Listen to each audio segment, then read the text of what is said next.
আমরা যদি আগামী 1 মাসের মধ্যে বাংলাদেশের অস্থায়ী সরকার কোনো নির্বাচনী রোডম্যাপ না জনগণের সামনে হাজির করে, তাহলে মনে হবে আমরা বুঝতে পারবো জনগণ যেটা আশঙ্কা করছে, অর্থাৎ তাদের ক্ষমতায় থাকার এক ধরনের লোভ সৃষ্টি হয়েছে। তাদের মধ্যে কেউ কেউ নিরপেক্ষ ব্যক্তিরা আজকে রাজনৈতিক দল গঠন করছে, যদিও জনগণ তা গ্রহণ করে নাই। অনেক জায়গায় দেখা যায় যতজন সাংবাদিক তার চেয়ে কম জনগণ, এগুলো আমরা দেখেছি। এ নিয়ে আমরা ভাবছি না সবার জন্য উন্মুক্ত থাকবে, তবে স্বৈরাচারের জন্য নয়। আমরা অচিরেই নির্বাচন চাই, শেখ হাসিনা সহ সকল স্বৈরাচারের দোষরদের আইনের আওতায় এনে সুষ্ঠু নিরাপত্তা বিচারের ধন্যবাদ।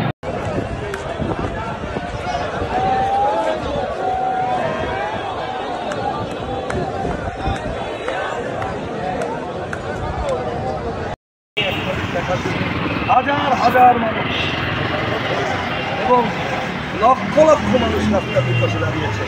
আমরা এয়ারপোর্ট থেকে ফিরোজা পর্যন্ত যে রাস্তায় মানুষের ঢল দেখেছি, আমাদের পিরোজপুর থেকে কোনো জাতীয় অনেকে কোনো নোটিশ ছাড়াই নিজ উদ্যোগে নিজ মানে আবেগে তারা কিন্তু ঢাকায় চলে এসেছে।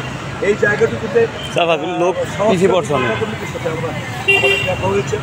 আমাদের সকল ইউনিট যারা ব্যানার, অনেক ইউনিট ব্যানার দিয়ে চালিয়ে গেছে। নির্বাচন চাই। শহীদ রাষ্ট্রপতি জিয়াউর রহমান দুটি কারণে মুক্তিযুদ্ধ করেছে: 1 হাতের অধিকার, 2 ভোটের অধিকার। সেই দুটি অধিকার আজও বাস্তবায়িত হয়। আমরা সেই দুটি অধিকার লড়াই করার জন্য 4000 নেতাকর্মী 17 বছর 7 মাসে শহীদ গুম হয়েছে। এই নেতাকর্মীদের রক্তের উপর দাঁড়িয়ে আবারও স্বৈরাচার